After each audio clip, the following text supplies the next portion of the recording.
레위기 23장의 말씀을 보고 있습니다. 레위기 23장의 말씀은 이스라엘의 성경의 절기에 대한 그러한 말씀입니다. 근데 우리가 이 절기에 대한 말씀을 볼 때에 기억해야 될 것은 무엇이냐면 이것은 단순히 이스라엘 민족의 명절이나 국경일로서의 의미만이 아니라는 겁니다. 왜냐하면 이 명절은 분명히 이스라엘 백성들과 관련된 절기였으나 우리가 이 레위기 23장을 시작하면서 하나님께서 분명히 말씀하시기를 이것을 나의 절기, 여호와의 절기라고 말씀하시기 때문입니다. 그래서 이 절기는 단순히 이스라엘 민족에게 쉬거나 휴식을 취하는 그런 개념이 아니라 성회로 공포하여 하나님을 예배하였던 것이 바로 이 이스라엘에게 주신 이 명절이요 절기입니다. 그리고 이 여호와의 절기의 가장 기본이 되는 것은 안식일로 이 안식일은 하나님의 창조주 되심과 구속주 되심을 의미하며 이 안식일이 7일을 기준으로 되잖아요. 그렇죠? 근데 이 7일을 기준으로 되는 이 7이라고 하는 것이 나머지 그 레위기 23장 처음에 안식일에 대해서 말씀하시고 나서 그 뒤에 말씀을 보게 되면 이 7이라고 하는 그런 기준으로 이 여러 명절들이 정하여져 있음을 우리가 볼 수 있습니다. 결국 이 여호와의 절기는 하나님의 창조주 되심과 구속주 되심 또한 우리의 구원과 관련이 있다는 것을 우리가 기억하면서 이 말씀을 보아야 합니다. 오늘 말씀에서는 이제 그 77절에 대한 그런 말씀을 보게 됩니다. 왜 그 77절이라고 부르게 될까요? 우리가 성경에서 77절이라고도 부르고 맥주절이라고도 부르고 오순절이라고도 부르는데요. 77절이라고 부르는 그러한 이유를 15절과 16절 말씀을 보게 되면 우리가 알 수 있습니다. 여기 15절 말씀 보게 되면 안식일 이튿날이라고 이야기합니다. 이 안식일 이튿날. 이 안식일 이튿날이 어떤 것일까요? 우리가 앞에서 어제 보았던 그 초실절이 바로 이 안식일 이튿날입니다. 이 무교절의 그 7일의 그러한 기간 안에 있었던 안식일 다음 날 첫 번째 첫 이삭을 하나님께 드리게 되는데 그 안식일 이튿날 그 초실절서부터 보게 되면 일곱 안식일이 지난 후에 안식일 이튿날 그러니까 그 50일째 되는 날 지키는 명절이 바로 이 77절이라는 겁니다. 그러니까 일곱 안식일이니까 7주 곱하기 7일 해서 49일. 그래서 77절이라고 하고요. 그리고 또 안식일 이튿날이기 때문에 50일을 그 50일이 되어져서 오순절이라고도 부르는 것입니다. 이 77절 같은 경우엔 그런데 이것이 무엇에 대한 그러한 것이냐 하면 이 곡식 추수에 관련된 그러한 명절이 바로 이 77절입니다. 우리가 성경의 명절을 보게 되면 오늘까지 이제 77절까지 해서 봄에 이루어지는 그러한 명절과 또한 이제 가을에 이루어지는 그러한 명절로 우리가 볼 수 있는데 봄에 이루어지는 명절은 무엇을 한 이후에 이게 지키는 명절과 관련이 있냐 하면 봄의 추수와 관련이 있습니다. 우리나라 같은 경우에는 모든 추수가 대부분 다 가을에 이루어지지 않습니까? 가을에 벼를 거두게 되고 그렇죠? 그리고 또 과일도 가을에 대부분 거두게 되어지죠. 그런데 이스라엘 같은 경우는 그렇지 않아요. 이스라엘 같은 경우는 봄에 무엇을 거두냐면 곡식을 거둡니다. 곡식. 밀과 보리를 이 6월절 이 초실절서부터 시작해갖고 이 맥추절까지 이 77절까지 이 곡식 추수를 하게 되어지는 것입니다. 특별히 이 맥추절이 이 곡식 추수를 마무리하는 때죠. 그래서 이 곡식 추수를 마무리하고 나서 지키는 것이 바로 이 77절이고요. 이 가을 추수는 이스라엘에선 과일 농사에 대한 그런 추수입니다. 그래서 오늘 17절 말씀을 보게 되면 이 77절이 끝나고 난 후에 무엇을 바치라고 말씀하시냐면 10분의 2 에바로 만든 떡 두 개를 가져다가 흔들라라고 말씀하세요. 이것은 바로 곡식을 거두고 난 이후에 하나님께 드리는 그러한 예물이기 때문에 이것이 가장 중요한 그러한 곡식입니다. 그 제물입니다. 이 맥주절에. 그런데 이 곡식 추수를 하고 나서 하나님께 이 예물을 드릴 때에 여기에 무엇을 넣으라고 말씀하시냐면 17절 말씀에 누룩을 넣어서 구우라 라고 말씀하세요. 보통 다른 그러한 소재 그러한 제물, 이 곡식의 제물을 드릴 때는 누룩을 넣지 말 것을 말씀하시는데 이 맥주철에는 유일하게 예외로서 이 누룩을 넣어서 구우라 라고 말씀하십니다.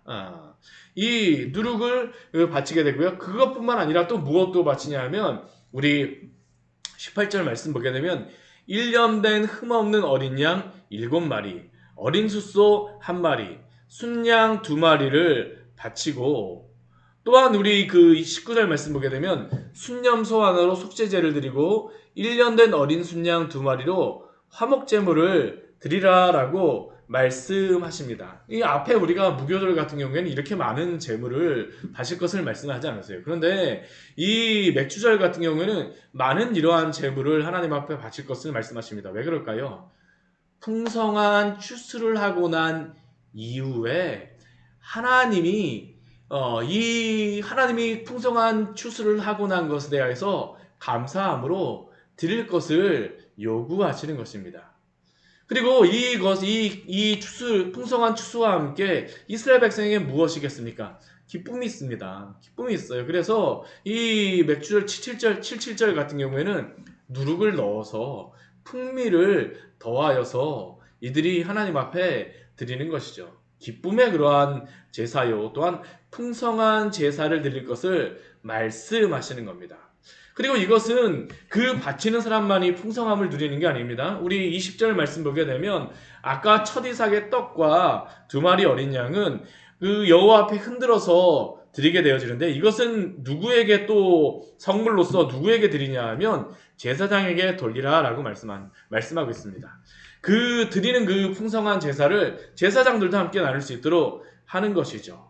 그리고 또 그뿐만 아니라 우리 22절 말씀을 보게 되면 이 맥주절에는 곡식을 추수하는 거라고 그렇지 않았습니까? 그렇기 때문에 22절 말씀 보게 되면 앞에서도 곡식을 추수할 때에 주셨던 그러한 말씀이긴 한데 다시 한번 곡식 추수를 하면서 말씀하세요. 무엇을 말씀하십니까? 벨 때에 밭 모퉁이까지 다 베지 말고 떨어진 것을 줍지 말라라고 말씀하십니다. 왜 그럴까요? 이것들을 가난한 자와 거류민들을 위하여서 남겨두어서 함께 먹게 하기 위함입니다.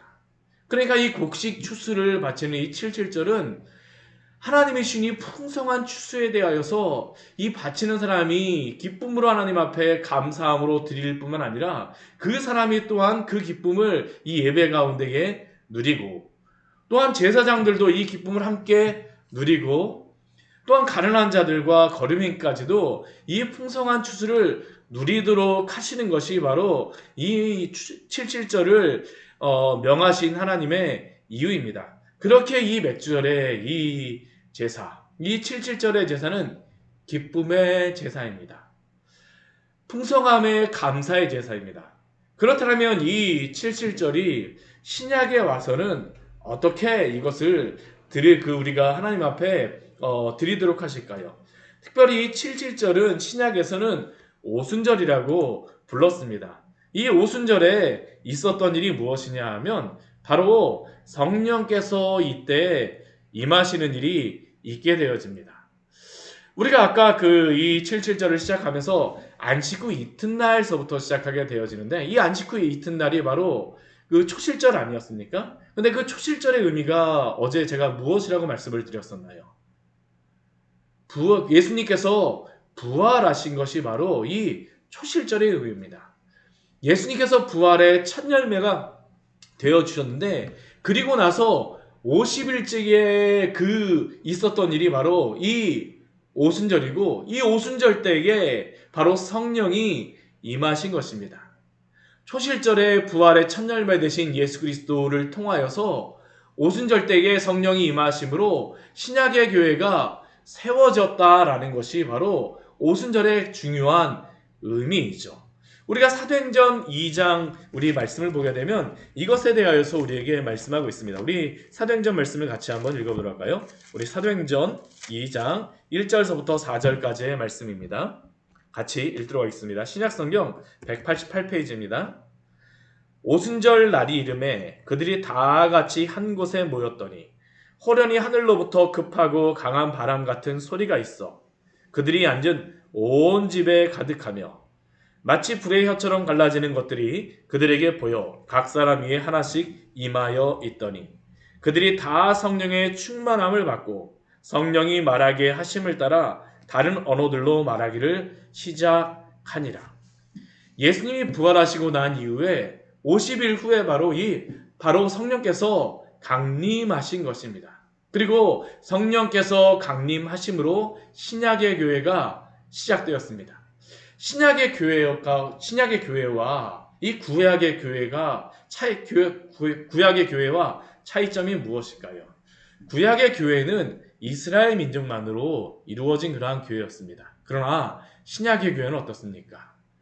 많은 이방인들이 바로 이 신약의 교회에 들어오게 되어졌습니다. 어떻게요? 성령이 임하심으로 말미암아서요. 우리가 아까 그 23장 17절 말씀해 보게 되면 이 오순절 때에는 누룩을 넣어서 구우라라고 말씀하세요. 보통 우리가 성경에서 보게 되면 이 누룩은 부정한 것, 죄에 대한 그러한 의미입니다. 그런데 성령이 임하심으로 말미암아 어떤 일이 벌어질까요? 이방인들도 이전에는 죄인이라고 무시되었던 그 이방인들도 성령이 임하심으로 말미암아 하나님의 교회의 일원이 되어진 것입니다. 첫 열매 되어진 예수 그리스도를 통하여서 바로 온 세상의 많은 이방인들이 바로 교회 안에 들어게 되어졌고 누룩을 넣은 떡과 같이 하나님을 예배하는 자들이 되어졌음이 바로 이 오순절의 의미입니다. 그래서 우리도 어떻게 되었습니까? 우리도 이 신약교회의 성도가 되어져서 하나님을 섬기게 되지 않았습니까? 그러니까 이 맥주철은 하나님이 이 구원을 온 세상에 전파하시고 교회를 세우시는 이 역사의 주관자가 되어심을 보여주시는 것이 바로 이 오순절을 통하여서 우리에게 나타내 주시는 그러한 의미이죠.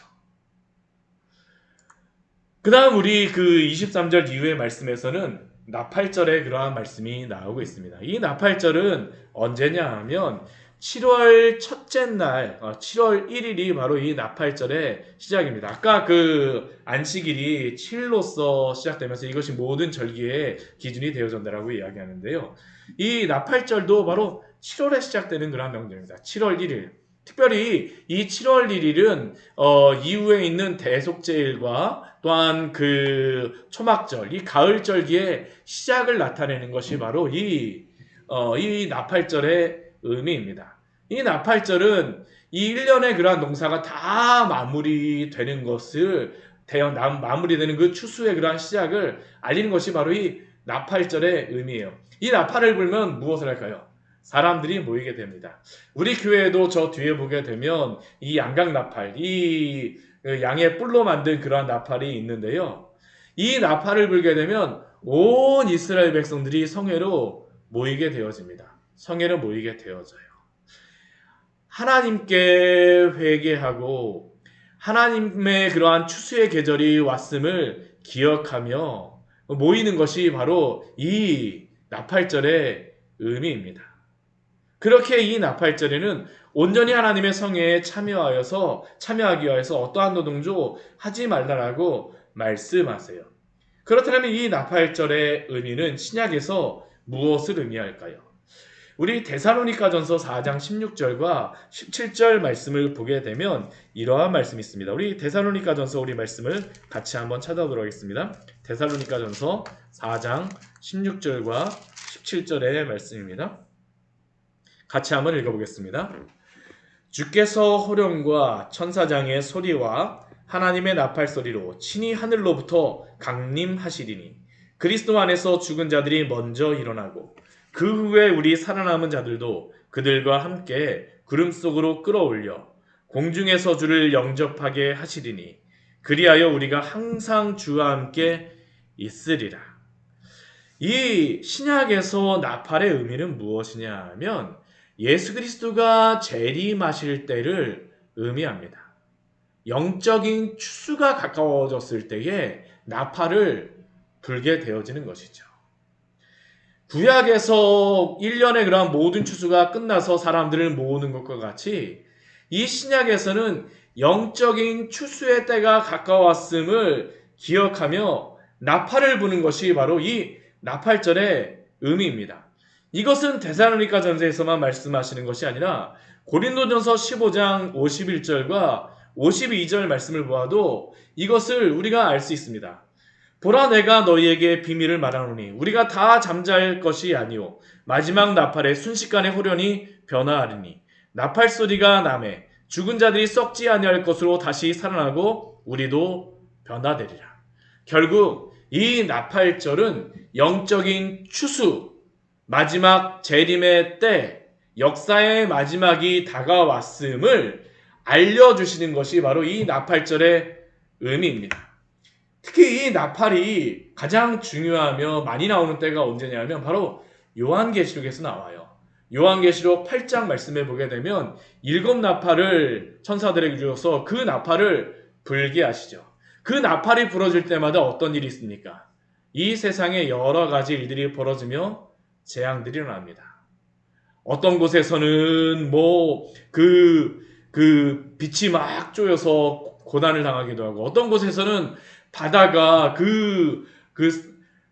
죽은 그러한 바다가 되고 어떤 곳에서는 민물도 그렇게 죽은 물이 되어서 먹을 수 없게 되어졌다라고 말합니다. 흡사 저는 이 나팔절의 이러한 말씀을 보면서 오늘 이 시대의 기후변화를 생각해 보게 되어집니다. 저는 오늘 이 시대에 보게 되면 우리나라는 지금 수해로서 이 집중호우가 발생하고 있지만 유럽은 어떻습니까? 비가 안 와서 산불이 일어나고 큰 문제가 되어지고 있죠. 물이 없습니다. 한 곳에서는 비가 오고 한 곳에서는 물이 없고 그냥 막 불이 일어나고 바로 이 요한계시록의 때와 같은 그러한 일들이 벌어지고 있다는 것이죠. 저는 그렇지만 그렇다고 해서 지금이 바로 예수님이 오늘 내일 임하신다라고 그것을 말씀하는 것은 아닙니다. 그러나 이 나팔이 울릴 때에 이러한 일이 있을 것이다 라는 것을 경고해 주세요. 그렇게 우리는 어떻게 됩니까? 이러한 일들을 볼 때에 깨어서 우리 주님이 오실 날이 가까워 왔음을 시시각각 가까이 옴을 기억하며 오늘도 기도하며 깨어있는 그러한 성도가 되어야 될 줄 믿습니다. 이게 바로 나팔절을 맞이하는 성도의 마음가짐입니다.